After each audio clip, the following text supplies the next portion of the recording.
తెలంగాణ రాష్ట్ర మంత్రివర్గ విస్తరణ ఎట్టకేలకు పూర్తయింది. కొత్తగా 3 సభ్యులకు కేబినెట్లో స్థానం దక్కింది. కొత్త మంత్రులుగా వాకిటి శ్రీహరి, వివేక్ వెంకటస్వామి, అడ్లూరి లక్ష్మణ్లతో గవర్నర్ జిష్ణుదేవ్ వర్మ రాజ్ భవన్లో ప్రమాణ స్వీకారం చేయించారు. ముఖ్యమంత్రి రేవంత్ రెడ్డి పుష్పగుచ్చాలతో కొత్త మంత్రులను అభినందించారు. పలువురు మంత్రులు, కాంగ్రెస్ నేతలు కొత్త మంత్రులకు అభినందనలు తెలిపారు. నేను అడ్లూరి లక్ష్మణ్ కుమార్ అనే నేను శాసనం ద్వారా నిర్మితమైన భారత రాజ్యాంగం పట్ల నిజమైన విశ్వాసం, విధేయత చూపుతానని, భారతదేశ సార్వభౌమాధికారాన్ని, సమగ్రతను కాపాడుతానని, తెలంగాణ రాష్ట్ర మంత్రిగా నా కర్తవ్యాన్ని శ్రద్ధతో, అంతఃగత శుద్ధితో నిర్వర్తిస్తానని, భయం కానీ, పక్షపాతం కానీ, రాగద్వేషాలు కానీ లేకుండా రాజ్యాంగాన్ని, శాసనాలను అనుసరించి ప్రజలందరికీ న్యాయం చేకూరుస్తానని దైవ సాక్షిగా ప్రమాణం చేస్తున్నాను. నేను అడ్లూరి లక్ష్మణ్ కుమార్ అనే నేను తెలంగాణ రాష్ట్ర మంత్రిగా నా పరిశీలనకు వచ్చినా లేదా నాకు తెలియవచ్చినా ఏ విషయాన్ని కర్తవ్యాలను సక్రమంగా నిర్వహిస్తానని, అవసరమైన మేరకు తప్ప ప్రత్యక్షంగా కానీ పరోక్షంగా కానీ ఏ వ్యక్తికి లేదా వ్యక్తులకు తెలియపరచనని లేదా వెల్లడించనని దైవ సాక్షిగా ప్రమాణం చేస్తున్నాను. నేను అడ్లూరి లక్ష్మణ్ కుమార్ అనే నేను శాసనం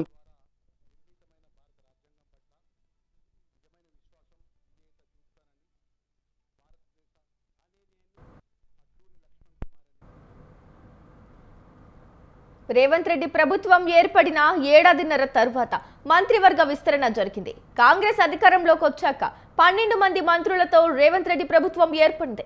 ఇంకా 6 వరకు మంత్రివర్గంలో ఖాళీలు ఉన్నాయి. కనీసం 5 మంత్రుల బెర్తులను భర్తీ చేస్తారన్న టాక్ వినబడింది.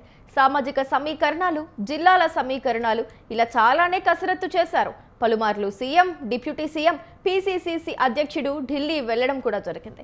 ఇటీవల పీసీసీ కమిటీలకు ఓకే చెప్పిన హైకమాండ్ మంత్రివర్గ విస్తరణకు కూడా గ్రీన్ సిగ్నల్ ఇచ్చినట్లు అప్పుడే లీకులు వచ్చాయి. వాకిటి శ్రీహరి అనే నేను శాసనం ద్వారా నిర్మితమైన భారత రాజ్యాంగం పట్ల నిజమైన విశ్వాసం, విధేయతను చూపుతానని, భారతదేశ సార్వభౌమాధికారాన్ని, సమగ్రతను కాపాడుతానని, తెలంగాణ రాష్ట్ర మంత్రిగా నా కర్తవ్యాలని శ్రద్ధతో, అంతఃకరణ శుద్ధితో నిర్వహిస్తానని, భయం కానీ, పక్షపాతం కానీ, రాగద్వేషాలు కానీ లేకుండా రాజ్యాంగాన్ని, శాసనాలను అనుసరించి ప్రజలందరికీ న్యాయం చేకూరుస్తానని దైవ సాక్షిగా మనస్ఫూర్తిగా ప్రమాణం చేస్తున్నాను. నేను వాకిటి శ్రీహరి అనే నేను తెలంగాణ రాష్ట్ర మంత్రిగా నా పరిశీలనకు వచ్చిన లేదా నాకు తెలియవచ్చిన ఏ విషయాన్ని నా కర్తవ్యాలను సక్రమంగా నిర్వహించేందుకు అవసరమైన మేరకు తప్ప ప్రత్యక్షంగా కానీ పరోక్షంగా కానీ ఏ వ్యక్తికి లేదా వ్యక్తులకు తెలియపరచనని లేదా వెల్లడించనని దైవ సాక్షిగా పవిత్ర హృదయంతో ప్రమాణం చేస్తున్నాను. తాజాగా మంత్రివర్గంలో 3కే చోటు ఇవ్వడం, మరో 3 బెర్తులను ఖాళీగా ఉంచడం ఒకెత్తైతే ప్రకటించిన 3 పేర్లు ఆశ్చర్యానికి గురిచేశాయి. ఈ విస్తరణలో సామాజిక సమీకరణాలకు పెద్దపీట వేస్తూ ఎస్సీ, బీసీ వర్గాలకు ప్రాధాన్యం ఇవ్వడం స్పష్టంగా కనిపించింది. బీసీల నుంచి ముదిరాజైన మక్తల్ ఎమ్మెల్యే వాకిటి శ్రీహరి, ఎస్సీ మాలవర్గం నుంచి చెన్నూరు ఎమ్మెల్యే వివేక్ వెంకటస్వామి, ఎస్సీ మాదిగ వర్గం నుంచి ధర్మవరం ఎమ్మెల్యే అడ్లూరి లక్ష్మణ్ కుమార్లకు మంత్రులను చేసింది.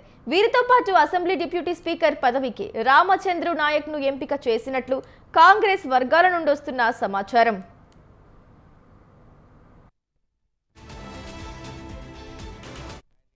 Of India, that I will faithfully and consciously discharge my duties as a minister for the state of Telangana, and that I will do right to all manner of people in accordance with the constitution and the law, without fear or favor, affection or ill will.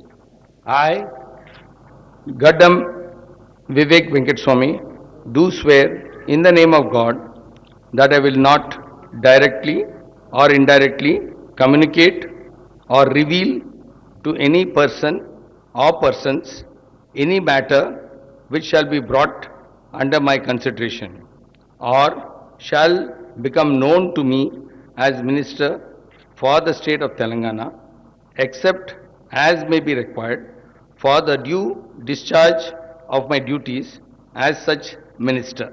The sovereignty and integrity of India, that I will faithfully and conscientiously discharge my duties as a Minister for the state of Telangana, and that I will do right to all manner of people in accordance with the Constitution and the law, without fear or favor, affection or ill will.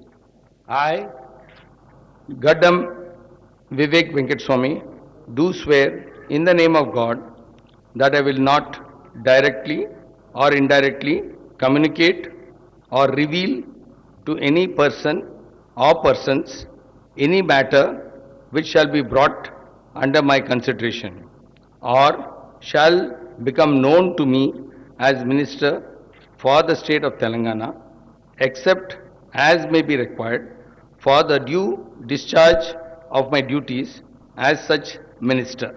The sovereignty and integrity of India, that I will Congress ప్రభుత్వంలో రెడ్డి సామాజిక వర్గానికి పెద్దపీట దక్కుతోందని corporation చైర్మన్లు nominated పదవుల్లోనూ వారినే నియమిస్తున్నారన్న ప్రచారం తెలంగాణలో కింది స్థాయి వరకు వెళ్ళింది. దీనికి తోడు ఇటీవలి కాలంలో బీసీ ఉద్యమాలు పుంజుకోవడం, వారి డిమాండ్లతో బీసీ కులగణన చేపట్టడం జరిగింది. కాంగ్రెస్ హైకమాండ్ కూడా ఈ లోటును గ్రహించి దిద్దుబాటు చర్యలకు దిగిందన్న టాక్ ఉంది. పీసీసీ అధ్యక్షుడిగా బీసీని నియమించిన హైకమాండ్ ఇటీవల భర్తీ చేసిన 4 ఎమ్మెల్సీ స్థానాల్లోనూ బీసీ, ఎస్సీ, ఎస్సీలకు ఛాన్స్ ఇచ్చి సర్ప్రైజ్ చేసింది. దానికి కొనసాగింపుగా ఇప్పుడు మంత్రివర్గ విస్తరణలోనూ అదే ఫార్ములా కొనసాగించింది.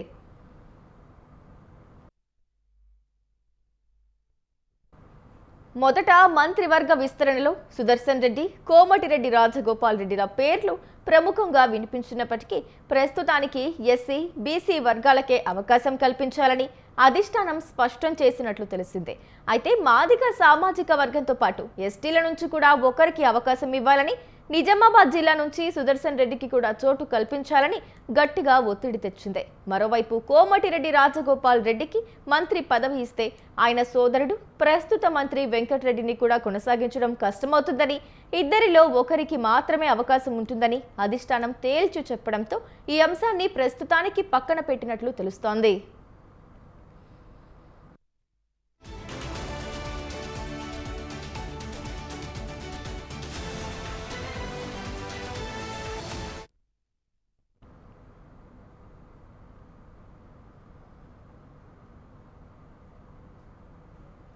గత 4 రోజులుగా హైదరాబాద్లోనే ఉన్న మీనాక్షి నటరాజన్ పార్టీ నాయకులు, కార్యకర్తలతో విస్తృతంగా చర్చలు జరిపారు.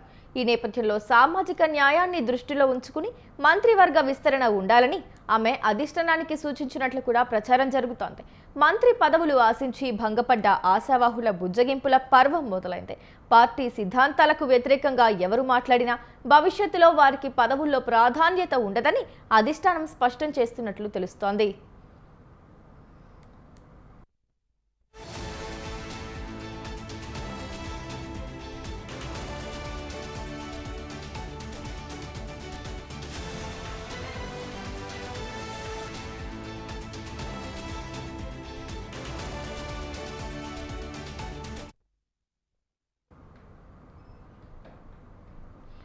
మొదటిసారి ఎమ్మెల్యే వాకిటి శ్రీహరికి అదృష్టం తలుపు తట్టింది. సుదీర్ఘ అనుభవం ఉన్న, పలుసార్లు ఎమ్మెల్యేగా గెలిచిన మంత్రిగా రాని అదృష్టం ఏడాదిన్నరలోనే కొట్టేశారు. కాంగ్రెస్ విద్యార్థి విభాగం ఎన్ఎస్యుఐ ప్రెసిడెంట్గా రాజకీయ ప్రస్థానం ప్రారంభించిన వాకిటి శ్రీహరి మినిస్టర్ దాకా ఎదిగారు. తొలిసారి ఎమ్మెల్యేగా గెలిచిన ఏడాదిన్నరలోనే వాకిటి శ్రీహరి అనే నేను అనగలిగారు. రాజ్భవన్లో వాకిటి శ్రీహరి చేత గవర్నర్ జిష్ణుదేవ్ వర్మ మంత్రిగా ప్రమాణ స్వీకారం చేశారు. రాష్ట్రంలో బీసీ ఉద్యమం బలంగా రావడం, బలమైన ముదిరాజు వర్గానికి చెందడం, ఇప్పటికే బీసీల నుంచి, గౌడుల నుంచి పొన్నం ప్రభాకర్, పద్మశాలిల నుంచి కొండా సురేఖ ఉండటం, ఈ సామాజిక సమీకరణాలన్నీ మొదటిసారి ఎమ్మెల్యే అయినా కూడా వాకిటి శ్రీహరికి కలిసొచ్చాయి.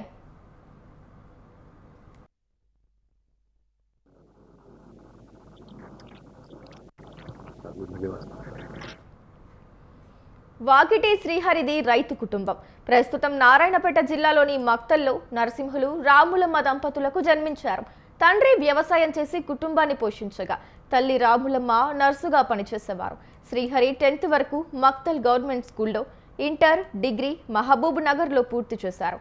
డిగ్రీ పూర్తి చేశాక వాకిటి శ్రీహరి రాజకీయాల్లోకి వచ్చారు. ఎన్ఎస్యుఐ ప్రెసిడెంట్గా ఆయన రాజకీయ ప్రస్థానం మొదలైంది.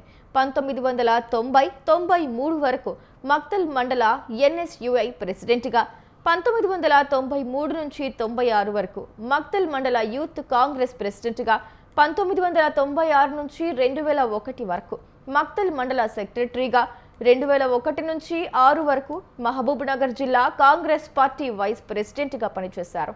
2001లో మక్తల్ మేజర్ గ్రామ పంచాయతీ నుంచి భారీ మెజార్టీతో మొదటిసారి సర్పంచ్గా ఎన్నికయ్యారు.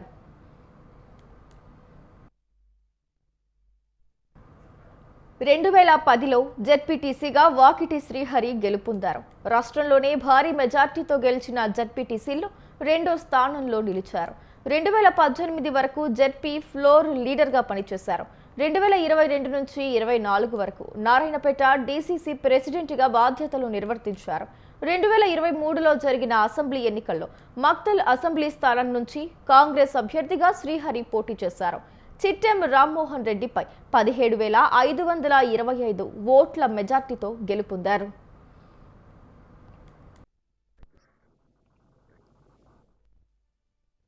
వాకిటి శ్రీహరి కుటుంబం కాంగ్రెస్ పార్టీకి లాయల్గా ఉన్నారు. 35 ఏళ్లుగా కాంగ్రెస్ కోసం పనిచేస్తున్నారు. మధ్యలో ఎన్ని ఒడిదుడుకులొచ్చినా గట్టిగా నిల్చున్నారు. శ్రీహరితో పాటు భార్య లలిత, సోదరుడు శేషగిరి కూడా క్రియాశీల రాజకీయాల్లో రాణిస్తున్నారు.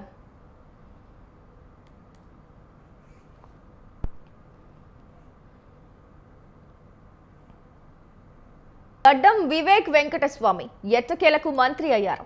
ప్రముఖ రాజకీయ కుటుంబానికి చెందిన వివేక్ వెంకటస్వామి రాజకీయ వారసత్వాన్ని అందుకుని రాణిస్తున్నారు. 15 ఏళ్లుగా రాజకీయ రంగంలో ఒడిదుడుకులు ఎదుర్కొని నిలబడ్డారు. ఈరోజు రాజ్ భవన్లో మంత్రిగా ప్రమాణ స్వీకారం చేశారు.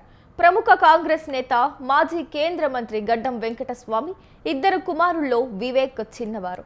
అతని అన్న వినోద్ కూడా కాంగ్రెస్ ఎమ్మెల్యేగా కొనసాగుతున్నారు. గతంలో మంత్రిగా పనిచేశారు.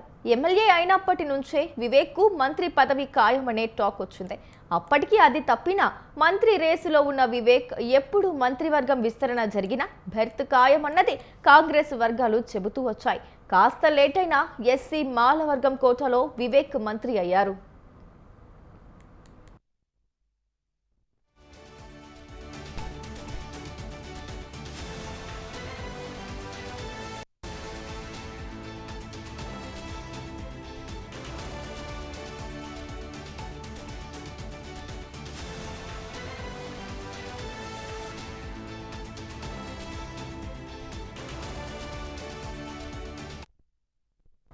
బేగంపేటలోని హైదరాబాద్ పబ్లిక్ స్కూల్ విద్యార్థి అయిన వివేక్ వెంకటస్వామి ఉస్మానియా మెడికల్ కాలేజీలో ఎంబీబీఎస్ చేశారు. ఆ తర్వాత వారసత్వ వ్యాపారాలు చేసుకున్నారు. కాకా వారసుడిగా 2009లో రాజకీయాల్లోకి వచ్చిన వివేక్ పెద్దపల్లి లోక్సభ నుంచి తొలి ప్రయత్నంలోనే ఎంపీగా గెలుపొందారు. 2009 నుంచి 2014 మధ్య 15వ లోక్సభకు ప్రాతినిధ్యం వహిస్తూ తెలంగాణ ఉద్యమంలో కీలక పాత్ర పోషించారు. ఈ క్రమంలో తెలంగాణను అడ్డుకుంటున్నారనే కారణంతో అప్పటి సీఎం కిరణ్ కుమార్ రెడ్డిని ధిక్కరించి ఢిల్లీ కేంద్రంగా మిగిలిన ఎంపీలతో కలిసి అప్పటి కేంద్ర ప్రభుత్వంపై ఒత్తిడి పెంచారు. తెలంగాణ ఏర్పాటు చేయకుండా నాల్చివేత ధోరణి అవలంబిస్తున్నదనే ఆగ్రహంతో కాంగ్రెస్ను వీడి 2013లో టీఆర్ఎస్లో చేరారు.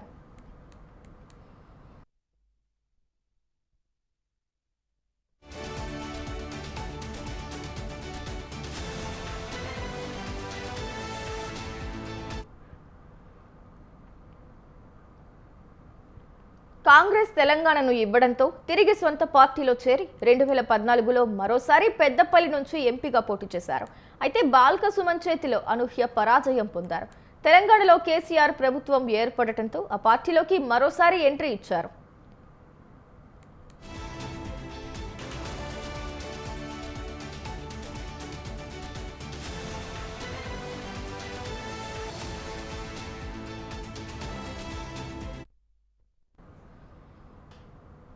2017లో హైదరాబాద్ క్రికెట్ అసోసియేషన్ అధ్యక్షుడిగా వివేక్ ఎన్నికయ్యారు. 2019లో పెద్దపల్లి ఎంపీ సీటు నుంచి పోటీగా చేయాలనుకుని భంగపడ్డారు. చివరి నిమిషం వరకు పెద్దపల్లి సీటు వివేక్దే అని ప్రచారం జరిగిన బీఆర్ఎస్ టికెట్ ఇవ్వలేదు.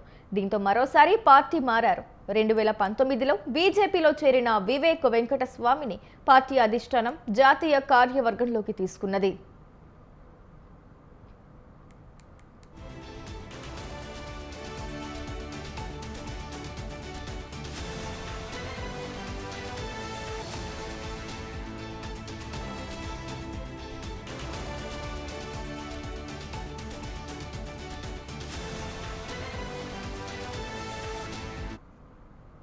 రెండు 2023 నవంబర్లో బీజేపీని వీడి కాంగ్రెస్లో చేరిన వివేక్ వెంకటస్వామి చెన్నూరు నియోజకవర్గం నుంచి కాంగ్రెస్ అభ్యర్థిగా బరిలో దిగి ఎమ్మెల్యేగా ఘన విజయం సాధించారు. ఆ తర్వాత వచ్చిన పార్లమెంటు ఎన్నికల్లో పెద్దపల్లి నుంచి గెలిచిన తన కొడుకు గడ్డం వంశీ కృష్ణతో కలిసి ఆ ప్రాంత అభివృద్ధికి విశేష సేవలందిస్తున్నారు. కాకా బాటలో రాజకీయాల్లోకి వచ్చిన వివేక్ తెలంగాణ రాజకీయాల్లో తనదైన ముద్ర వేసుకున్నారు.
మంత్రి పదవులు దక్కని నేతలను బుజ్జగించే పనిలో కాంగ్రెస్ పార్టీ నిమగ్నమైంది. ప్రేమ్ సాగర్ రావు ఇంటికి in-charge Meenakshi Natarajan, PCC chief Mahesh Kumar Goud వెళ్లారు. అదేవిధంగా కోమటిరెడ్డి వెంకటరెడ్డితో కూడా భేటీ కానున్నట్లు సమాచారం. మూడో విడతలో అవకాశం కల్పిస్తామని నచ్చజెబుతున్నట్లు సమాచారం. మరోవైపు తనను ఎవరూ కలిసేందుకు రావద్దని సుదర్శన్ రెడ్డి చెప్పినట్లు తెలుస్తోంది.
మంత్రి పదవులు దక్కని నేతలను బుజ్జగించే పనిలో కాంగ్రెస్ పార్టీ నిమగ్నమైంది.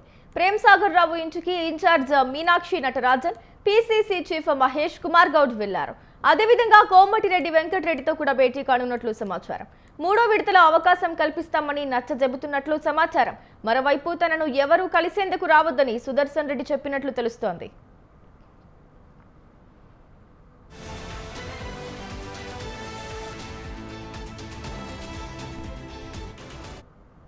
రైట్, అయితే ఈ అంశంపై పూర్తి సమాచారాన్ని మా కరెస్పాండెంట్ ఉషా ఫోన్ ఇన్ ద్వారా అందిస్తారు. చెప్పండి ఉషా. ఇప్పటికే ముగ్గురికి చోటు కల్పించింది అధిష్టానము. ప్రస్తుతం చూసుకున్నట్టయితే ఎస్సీ సామాజిక వర్గానికి సంబంధించి ఇద్దరు, బీసీకి సంబంధించి ఒకరిని అధిష్టానం తీసుకుంది. ఈ మేరకు వీరికి ఏ మంత్రి పదవి ఇవ్వనున్నారు అనేది కూడా సర్వత్రా ఆసక్తికరంగా ఉంది. ప్రస్తుతం అయితే మంత్రి పదవులు దక్కని నేతలు బుజ్జగించే పనులు అయితే కాంగ్రెస్ పార్టీ నిమగ్నమైంది. ప్రేమ్ సాగర్ రావు ఇంటికి ఇన్ఛార్జి మీనాక్షి నటరాజన్, అలాగే పీసీసీ చీఫ్ మహేష్ కుమార్ గౌడ్ కూడా వెళ్లారు. అదే విధంగా కోమటిరెడ్డి వెంకటరెడ్డితో కూడా భేటీ కానున్నట్టు సమాచారం అవుతుంది. కానీ కోమటిరెడ్డి వెంకటరెడ్డి మాత్రం ఇప్పటికే స్విచ్ ఆఫ్ చేసుకున్నట్టుగా తన మొబైల్ తెలుస్తోంది. మూడో విడతలో అవకాశం కల్పిస్తామని నచ్చజెప్పినట్లుగా అయితే మీరందరికీ తెలుస్తుంది. మరోవైపు తనను ఎవరు కలిసేందుకు రావద్దని సుదర్శన్ రెడ్డి కూడా చెప్పారు. మంత్రి పదవి దక్కని నేతలను బుజ్జగిస్తున్నారు. మొత్తం మీద అధిష్టానం ఇప్పటి వరకు చూసుకున్నట్టయితే మల్రెడ్డి రంగారెడ్డి కూడా సాయంత్రం 5 గంటలకి ప్రెస్ మీట్ పెట్టే అవకాశం ఉంది. తనకు మంత్రి వర్గంలో చోటు లేని కారణంగా అతను కూడా ప్రెస్ మీట్ పెట్టే అవకాశం ఉన్నట్టుగా అయితే తెలుస్తుంది. మొత్తం మీద మంత్రులు ఎవరు కూడా ఏదైతే ఇప్పటికే అధిష్టానం దృష్టికి అలాగే ఢిల్లీకి పలుమార్లు వెళ్ళి మంత్రి పదవి కోసము వెంపర్లాడినటువంటి ఎమ్మెల్యేలు ఎవరెవరైతే ఉన్నారో కేబినెట్ లో వారికి చోటు కల్పించకపోవడంతో చాలా వరకు కూడా నిరాశకి గురయ్యారు. ఈ సిచ్యువేషన్ ని మీనాక్షి నటరాజన్ అలాగే పీసీసీ చీఫ్ ఇద్దరు కూడా ఇళ్లకి వెళ్లి వాళ్ళిద్దరిని కూడా బుజ్జగించే ప్రయత్నాలు అయితే చేస్తున్నారు. కానీ ఇక్కడ మొత్తం మీద చూసుకున్నట్టయితే రెడ్డి సామాజిక వర్గంలో ఇప్పటికే 4 కేబినెట్ లో ఉన్నారు. అలాగే మొత్తం ఇతర మంత్రులు బీసీకి సంబంధించి కూడా ఇప్పటికే 2 ఉన్నారు. ఇప్పుడు తీసుకున్నటువంటి మంత్రులు కేబినెట్ లోకి వచ్చేటటువంటి మంత్రులతో పాటు ఈ విస్తరణలో భాగంగా జరుగుతున్నటువంటి ఈ ఎస్సీకి బీసీకి ఇచ్చినటువంటి కేటాయింపుల్లో మరో 3 కూడా పెండింగ్ ఉన్నాయి. కాబట్టి ఈ మూడిట్లో ఖచ్చితంగా మిమ్మల్ని తీసుకుంటాము అన్న కోణంలోనే వీరికి హామీ ఇచ్చినట్టుగా అయితే తెలుస్తుంది. ప్రస్తుతం ఎస్టీ సామాజిక వర్గం కూడా ఓ లెక్క అసంతృప్తిగా ఉంది. ఈ మేరకే డిప్యూటీ స్పీకర్ గా కూడా రామచంద్రుడు నాయక్ కి డోర్నకల్ ఎమ్మెల్యేకి సంబంధించి కూడా ఒక అఫీషియల్ గా రేపు నోటీస్ ఇచ్చే అవకాశం ఉంది. వెంటనే దానికి సంబంధించినటువంటి ప్రాసెస్ మొత్తం కూడా జరిగే అవకాశం. మొత్తం మీద చూసుకున్నట్టయితే కాంగ్రెస్ సర్కార్ వచ్చిన తర్వాత సామాజిక వర్గాల న్యాయంగా ఏదైతే బీసీ కులగణన బేరేజ్ వేసుకొని మొత్తం బీసీ సామాజిక వర్గానికి చెందినటువంటి వాకాటి శ్రీహరికి స్థానం కల్పించడం, అలాగే మంత్రివర్గంలో స్థానం కల్పించడంపై సర్వత్రా హర్షం వ్యక్తం చేస్తున్నప్పటికీ నిరాశాపరులైనటువంటి మిగతా ఎమ్మెల్యేలు ఎవరైతే ఉన్నారో రాజగోపాల్ రెడ్డి, సుదర్శన్ రెడ్డి, ప్రేమ్ సాగర్ రావు, అలాగే మల్రెడ్డి రంగారెడ్డి ఇలాంటి వారు దాదాపు ఈ జాబితా చూసుకున్నట్టయితే దాదాపు 10 దాకా ఉంది. వీరిలో ఎవరికి నెక్స్ట్ ఏదైతే దశల వారీగా ఈ కేబినెట్ విస్తరణలో కూర్పులు జరుగుతున్నాయి. కాబట్టి ప్రస్తుతం సీఎం రేవంత్ రెడ్డి ప్రమాణ స్వీకారం తర్వాత 12 మంది తీసుకున్నారు. అలాగే మరో 3 తీసుకుంటే 15కు చేరింది. ఇంకా 3 పెండింగ్ లో ఉన్నాయి. కాబట్టి ఇది 5 ఏళ్ల పరిపాలనలో భాగంగా ఎప్పటికైనా సరే ఇది ఫుల్ఫిల్ చేయాలన్న నేపథ్యంలోనే క్యాడర్ కూడా ఏదైతే అధిష్టానం ఏఐసీసీ అధిష్టానం కూడా చెప్పినట్టుగా వీళ్ళకి హామీ ఇచ్చినట్టుగా అయితే తెలుస్తుంది. Right, thank you Usha.